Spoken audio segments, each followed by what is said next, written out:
ಅಮ್ಮ ಅಮ್ಮ ಮಂಜರಿ ಅಮ್ಮ, ಕೆಲವು ದಿನಗಳಿಂದ ನನಗೇನಾಗ್ತಿದೆ ಅಂತಾನೆ ಅರ್ಥ ಆಗ್ತಾ ಇಲ್ಲ. ನನ್ಗೆ ಎಷ್ಟೇ ಪ್ರಯತ್ನ ಪಟ್ಟರು ನನ್ನ ಮಂತ್ರಶಕ್ತಿಗಳು ಕೆಲಸ ಮಾಡ್ತಾ ಇಲ್ಲ. ಏನಾಯ್ತು ಮಾಲ್ವಿಕಾ, ಸರಿಯಾಗಿ ಹೇಳು. ಅಮ್ಮ, ನಾನು ನನ್ನ ಶಕ್ತಿಯನ್ನ ಹೆಚ್ಚಿಸ್ಕೊಳ್ಳೋದಕ್ಕೆ ಏನೇ ತಾಮಸಿಕ ಪೂಜೆ ಮಾಡಿದ್ರು ತಂತ್ರ ಮಾಡಿದ್ರು ಅದ್ಯಾವುದು ಫಲಿಸ್ತಾ ಇಲ್ಲ. ಏನಾಗ್ತಿದೆ ಅಮ್ಮ, ಏನಾಗ್ತಾ ಇದೆ? ನನ್ನ ಶಕ್ತಿಗಳೆಲ್ಲ ಯಾಕೆ ಕುಂದುತ್ತಾ ಇವೆ? ಇದರಲ್ಲಿ ನಿನ್ನ ತಪ್ಪೇನೂ ಇಲ್ಲ ಮಾಲ್ವಿಕಾ. ಕಳೆದ ಕೆಲವು ದಿನಗಳಿಂದ ದಿವ್ಯ ಮುಹೂರ್ತ ಶುರುವಾಗಿದೆ. ಇದು ಮುಂದಿನ ಕೆಲವು ದಿನಗಳವರೆಗೆ ಇರುತ್ತೆ. ಅಂದ್ರೆ ಈ ದಿವ್ಯ ಮುಹೂರ್ತ ಅಂದ್ರೆ ಏನಮ್ಮ? ಈ ಸಮಯದಲ್ಲಿ ದೇವತೆಗಳ ಮತ್ತು ದೈವಿಕ ಶಕ್ತಿಗಳ ಪ್ರಭಾವ ಜಾಸ್ತಿ ಇರುತ್ತೆ. ಸಕಾರಾತ್ಮಕ ಶಕ್ತಿಗಳು ಬೆಳೆಯೋ ಕಾಲವಿದು. ಇಂತಹ ಸಮಯದಲ್ಲಿ ನಮ್ಮಂತವರ ಶಕ್ತಿಗಳು ಸ್ವಲ್ಪ ಮಟ್ಟಿಗೆ ಹತೋಟಿ ಕಳೆದುಕೊಳ್ಳುತ್ತೆ. ನಾವು ದುರ್ಬಲರಾಗಿ ಕಾಣೋದು ಸಹಜ. ಈ ಸಮಯದಲ್ಲಿ ನಾವು ತುಂಬಾ ಜಾಗೃತರಾಗಿರ್ಬೇಕು. ಅಂದ್ರೆ ಅಂದ್ರೆ ನಾನು ನಾನು ಸುಮ್ಮನೆ ಕೂತ್ಕೋಬೇಕಾ ಅಮ್ಮ? ಈಗ ಮೌನವಾಗಿರೋದೇ ನಮಗೆ ಒಳ್ಳೇದು.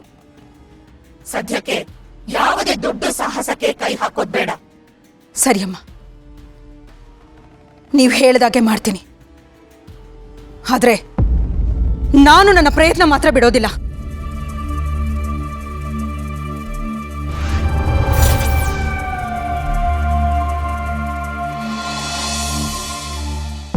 ದುರ್ಗಾ ಈ ಸೊಲ್ಯೂಷನ್ ಕೊಟ್ಲಪ್ಪ. ಶರತ್, ದುರ್ಗಾ ತುಂಬ ಬುದ್ಧಿವಂತೆ ಕಣು. ತರುಣ್ ವಿಷಯದಲ್ಲಿ ಅವಳು ಕೊಟ್ಟ ಸೊಲ್ಯೂಷನ್ ಇದೆಯಲ್ಲ, ಅಪ್ಪಟ ನ್ಯಾಯ. ಈ ಕಡೆ ತರುಣ್ಗೂ ಒಂದು ಚಾನ್ಸ್ ಕೊಟ್ಟಾಗತ್ತೆ, ನಮಗೂ ಸತ್ಯ ಗೊತ್ತಾಗತ್ತೆ. ದುರ್ಗಾ ಇಲ್ದಿದ್ದರೆ ಇಷ್ಟೊತ್ತಿಗೆ ಶಾನ್ವಿ ಜೊತೆ ಜಗಳಾಡಿಕೊಂಡು ಮನೆ ವಾತಾವರಣನೇ ಹಾಳಾಗೋಗ್ಬಿಟ್ಟಿರು. ಹೌದಪ್ಪ, ನೀವು ಹೇಳಿದ ನಿಜ.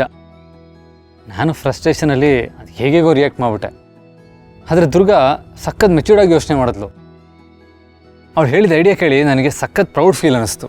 ಹೌದು ಕಣ, ಹೆಂಡತಿ ಗಂಡನಿಗೆ ಸಲಹೆ ಕೊಡೋದ್ರಲ್ಲಿ ಮಂತ್ರಿ ಆಗಿರ್ಬೇಕಂತೆ. ದುರ್ಗಾ ನಿನ್ನ ಪಾಲಿಗೆ ಜಾಣ ಮಂತ್ರಿ. ಇಬ್ಬರಿಗೂ ನೋವಾಗದೇ ಇರೋ ಹಾಗೆ ಒಂದು ಸೂಪರ್ ಸೊಲ್ಯೂಷನ್ ಕೊಟ್ಲು ನೋಡು. ಇದು ಎಲ್ರಿಗೂ ಸಾಧ್ಯ ಇಲ್ಲ. ಅವಳು ಜಾಣ್ಮೆನ ಮೆಚ್ಚಲೇಬೇಕು. ಹೌದಪ್ಪ, ನನಗೂ ಮನಸ್ಸಿನ ಭಾರ ಕಮ್ಮಿಯಾಗಿ ಒಂಥರ ರಿಲ್ಯಾಕ್ಸ್ ಫೀಲ್ ಆಗ್ತಾ ಇದೆ. ಶರತ್, ನನಗೊಂದು ವಿಷಯ ಅರ್ಥ ಆಗ್ತಾ ಇಲ್ಲ. ಪರಿಹಾರ ಕೊಟ್ಟವಳು ದುರ್ಗಾ, ಆದರೆ ಯಾವುದೋ ದೊಡ್ಡ ಪ್ರಶಸ್ತಿನ ಗೆದ್ದವನ ಹಾಗೆ ನೀನು ಬೀಗ್ತಾ ಇದೆಯಲ್ಲ, ಏನು ಸಮಾಚಾರ? ಹೆಂಡತಿ ಗೆಲುವನ್ನ ಗಂಡ ತನ್ನದೇ ಅಂತ ಸಂಭ್ರಮಿಸಿದ್ರೆ ಗಂಡ ಹೆಂಡ್ತಿನ ತುಂಬ ಪ್ರೀತಿಸ್ತಾನೆ ಅಂತ ಅರ್ಥ. ಅಯ್ಯೋ ಅಪ್ಪ, ಹಾಗೆಲ್ಲ ಏನಿಲ್ಲ, ನೀವು ತಪ್ಪು ತಿಳ್ಕೊಂಡಿದ್ದೀರಾ. ನಾನು ಪ್ರಾಬ್ಲಮ್ಗೆ ಸೊಲ್ಯೂಷನ್ ಸಿಕ್ತಲ್ಲ, ಅದಕ್ಕೆ ಖುಷಿಯಾಗಿದ್ದೆ ಅಷ್ಟೇ. ಅದಕ್ಕೂ ಇದಕ್ಕೂ ಏನೂ ಸಂಬಂಧ ಇಲ್ಲ. ಸರಿ ಸರಿ, ಅದು ನಿನ್ನಿಷ್ಟ. ಆದರೆ ನಿನ್ನ ಕಣ್ಣಲ್ಲಿರೋ ಹೊಳಪು, ಮುಖದ ಮೇಲಿರೋ ನಗು ನನಗಂತೂ ಸುಳ್ಳು ಹೇಳ್ತಿಲ್ಲ ಅಂತ ಅನ್ನಿಸ್ತಾ ಇದೆ. ಹೋಗು, ಆ ದುರ್ಗಾಗೆ ಒಂದು ಥ್ಯಾಂಕ್ಸ್ ಹೇಳ್ಬಿಟ್ ಬಾ. ಹೌದಪ್ಪ, ನೀವು ಹೇಳಿದ ಕರೆಕ್ಟ್. ಈ ವಿಷಯಕ್ಕೆ ದುರ್ಗಾಗೆ ಎಷ್ಟು ಥ್ಯಾಂಕ್ಸ್ ಹೇಳಿದ್ರು ಕಮ್ಮಿನೇ. ನೋಡು ನೋಡು ನೋಡು ಮತ್ತೆ.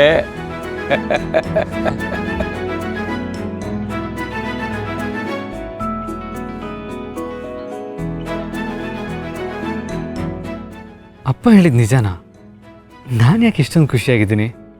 ದುರ್ಗಾ ಮಾಡಿದ ಕೆಲ್ಸಕ್ಕೆ ಸಂತೋಷ ಆಗ್ತಾ ಇದೆಯಾ, ಅಥವಾ ಅವಳನ್ನ ನಾನು ಅತಿಯಾಗಿ ಪ್ರೀತಿಸ್ತಾ ಇದ್ದೀನಾ?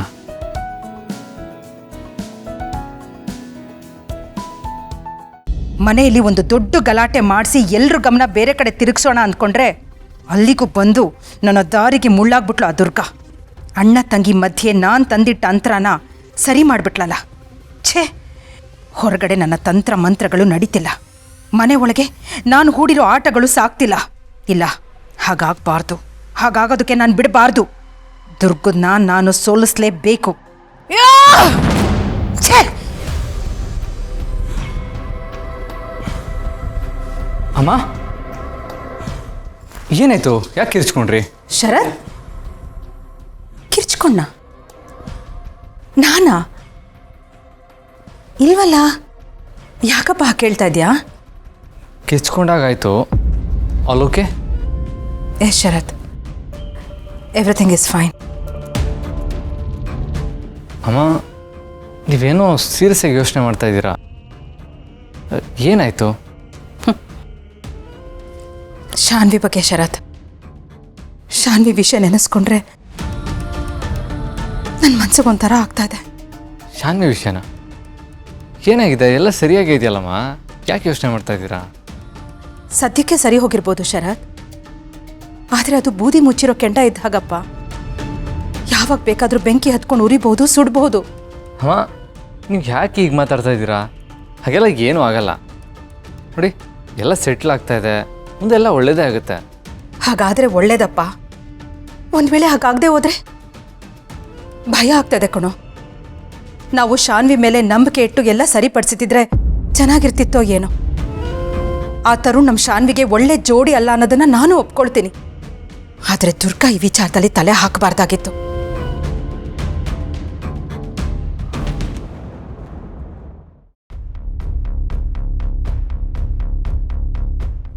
ಆ ಷರತ್ತಿಗೆ ಎಷ್ಟು ಧೈರ್ಯ ಇದ್ರೆ ನಿನ್ನ ರಾತ್ರೋರಾತ್ರಿ ಮನೆಯಿಂದ ಆಚೆ ಹಾಕ್ತಾನೆ? ಮನೇನ ಅವಂದಾ? ಮಾಮ್, ಅವ್ರ ಅಪ್ಪಂದೆ ಅಲ್ವಾ? ಏಯ್, ಮನೆ ಹೇಗೆ ಒಂದಾಗುತ್ತೆ? ನಮ್ಮಣ್ಣ ಅವನಿಗೆ ಅಪ್ಪ ಆಗೋಕ್ಕೂ ಮೊದಲು ನನಗೆ ಅಣ್ಣ ಆಗಬೇಕು. Mom, cool down. ನೀನು ಯಾಕೆ ಟೆನ್ಷನ್ ಮಾಡ್ಕೊತಿದ್ಯಾ? ಅದು ಹೇಳ್ತಾರಲ್ಲ, ಆಗೋದೆಲ್ಲ ಒಳ್ಳೇದಕ್ಕೆ ಅಂತ. ಟ್ರಸ್ಟ್ ಮೀ, ಎಲ್ಲ ಒಳ್ಳೇದೇ ಆಗಿದೆ. ಒಳ್ಳೇದಾ? ಲೇ, ಮನೆ ಬಿಟ್ಟು ಬೀದಿಲ್ ಬಿದ್ದಿದೀಯಾ? ಅದ್ರಲ್ಲಿ ಏನೋ ಇದೆ ಒಳ್ಳೇದು? ಇದೆ ಮಾಮ್, ಇದೆ. ತರುಣು ತನ್ನ ಪ್ರೀತಿಗೋಸ್ಕರ ಏನು ಬೇಕಾದರೂ ತ್ಯಾಗ ಮಾಡ್ತಾನೆ. ಅವನು ಮನೆ ಬಿಟ್ಟು ಅಲೆಮಾರಿ ಆಗೋಕ್ಕೂ ರೆಡಿ ಇದ್ದಾನೆ ಅಂತ ಶಾನ್ವಿ ನಂಬ್ತಾಳೆ. ಆಗ ಅವಳಿಗೆ ನನ್ನ ಪ್ರೀತಿ ಜೆನ್ಯೂನ್ ಆಗಿದೆ ಅನಿಸುತ್ತೆ, ನನ್ನ ಮೇಲೆ ಸಿಂಪತಿ ಬರುತ್ತೆ. ಇದೆಲ್ಲ ಆದರೆ ನಮ್ಮ ಪ್ಲಾನಿಗೆ ಪ್ಲಸ್ ಪಾಯಿಂಟೇ ಅಲ್ವಾ ಮಾಮ್? ಆ ನಂಬಿಕೆ ಬಂದಮೇಲೆ ಅವಳು ನನಗೋಸ್ಕರ ಮನೆಯವ್ರ ಜೊತೆ ಫೈಟ್ ಕೂಡ ಮಾಡ್ತಾಳೆ. ಅದು ಒಳ್ಳೇದೇ ಅಲ್ವಾ ಮಾಮ್? ಹೌದು ಕಣೋ, ಅದೆಲ್ಲ ಸರಿ. ನೀನೀಗ ಎಲ್ಲಿ ಉಳ್ಕೊಂಡಿದೀಯಾ? ಊಟ ತಿಂಡಿಗೆಲ್ಲ ಏನು ಮಾಡ್ತೀಯಾ? ಮಾಮ್, ನಿನ್ನ ಮಗನ ಬಗ್ಗೆ ನೀನು ವರಿ ಮಾಡೋಕ್ಕೆ ಹೋಗಬೇಡ. ನಾನೇನು ರೋಡೆಲ್ಲ ಮಲಗ್ತೀನಿ, ಫ್ರೆಂಡ್ ಫಾರ್ಮ್ ಹೌಸಲ್ಲಿದ್ದೀನಿ, ಪಾರ್ಟಿ ಮಾಡ್ಕೊಂಡು ಚೆನ್ನಾಗಿ ಎಂಜಾಯ್ ಮಾಡ್ತಿದ್ದೀನಿ. ನೀನು ತಲೆ ಕೆಡ್ಸ್ಕೋಬೇಡ. ಹೌದಾ? Enjoy enjoy. ಅದು ಸರಿ, ಈಗ ನೀನು ಮತ್ತೆ ಮನೆಗೆ ವಾಪಸ್ ಬರೋದು ಯಾವಾಗ? ಆ ಷರತ್ತು ಕೋಪ ಕಡಿಮೆ ಆಗೋ ಲಕ್ಷಣಗಳೇ ಕಾಣಿಸ್ತಾ ಇಲ್ಲ ಕಣೋ. ಮಾಮ್, ಇದ್ರ ಬಗ್ಗೆ ನಾವು ತಲೆ ಕೆಡಿಸ್ಕೊಳ್ಳೋದು ಬೇಕೇ ಆಗಿಲ್ಲ. Just wait and watch. ಶಾನ್ವಿನೇ ಈ ಪ್ರಾಬ್ಲಮ್ನ ಸಾಲ್ವ್ ಮಾಡ್ತಾಳೆ, ನನ್ನ ಮನೆ ಒಳಗಡೆ ಕರೆಸ್ಕೊತಾಳೆ. ನನ್ನ ಪ್ರೀತಿಗಳು ಸೋರೋದು ಗ್ಯಾರಂಟಿ ಮಾಮ್. ಹೌದು ಕಣೋ, ನೀನು ಹೇಳ್ತಾ ಇರೋದು ಸರಿಯಾಗಿದೆ. ಆ ಶಾನ್ವಿ ಈಗ ನಿನ್ನ ಗುಲಾಮಳಾಗಬೇಕು. ನೀನು ಹೇಳ್ದ ಹಾಗೆ ಅವಳು ಕೇಳಬೇಕು, ಕೇಳ್ತಾಳೆ ಕೂಡ. ಸರಿ, ನೀನು ಹುಷಾರಾಗಿರೋ, ಸರಿಯಾಗಿ ಊಟ ತಿಂಡಿ ಎಲ್ಲ ಮಾಡು. ಹಾಂ, ಏನೇ ಇದ್ರೂ ನನಗೆ ಫೋನ್ ಮಾಡು. ಓಕೆ? Okay ma'am.